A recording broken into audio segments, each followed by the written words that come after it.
Muna siya ang 3-in-1 top filter.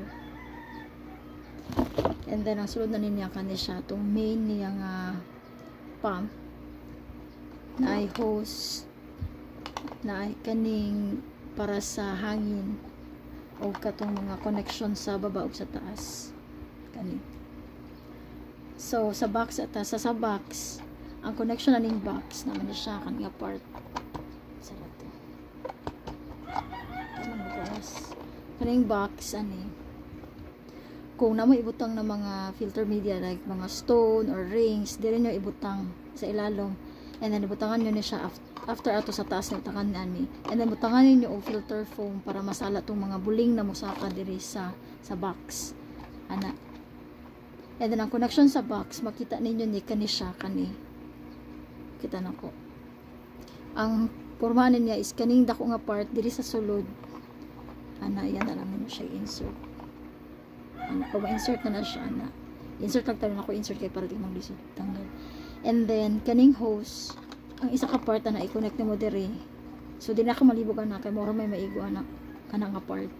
And then kani nga part kani mura siya kada end niya kanay nga diri na siya sa box sa ilalom kani nga part o dire. So kaning part na pang hold niya diri sa taas ana, so ingana ayong form ana. So kung masaka na tubig diri ga paagi sa hose, hulog na diri sa baba kani nga part na. So mo na siya ang connection sa box. And then i-cover lang ninyo para dili po maklaro ang mga ano sa taas ana ayang connection sa taas. Ang sa baba ana kaning nga part i-connect ni siya sa baba, which is kaning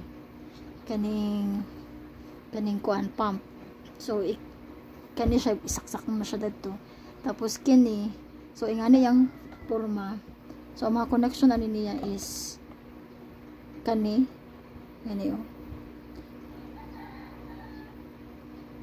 And then asa to isa ka connection. Okay. Naay uban dai na wala na siya yun sa yana lang nimo. Kana.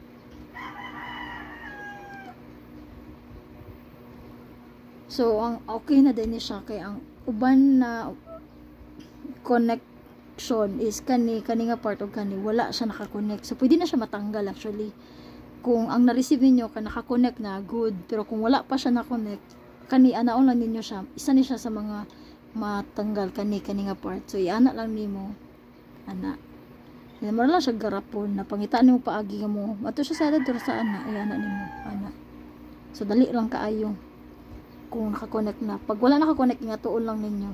Kaya usually, separate na siya, wala siya naka-connect. Ingana. And then kani, diri na siya sa ilalong.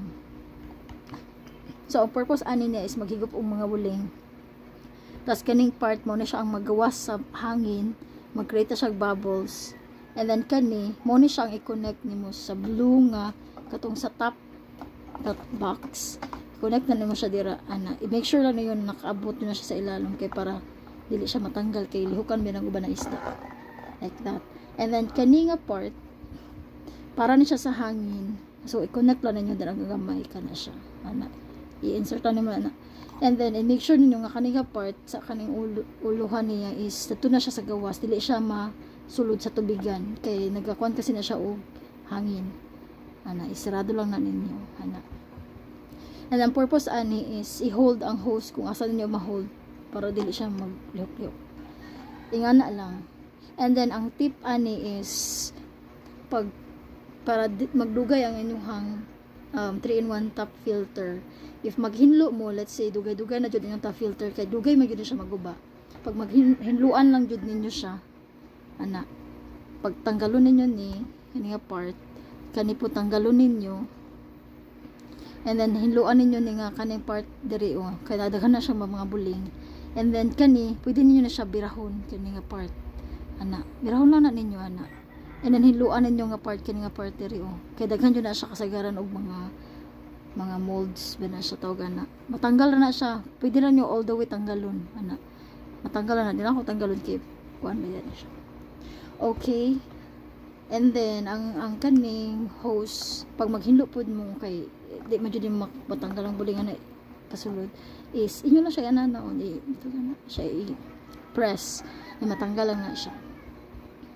And then ang another tip is daghan mo filter foam na ibutang diri, not daghan but i-change ninyo siya always, let's say every 3 days para nadili siya mahugaw dali. And then hinluan ninyo ano. That's it. If you have questions chat. And okay, that's it.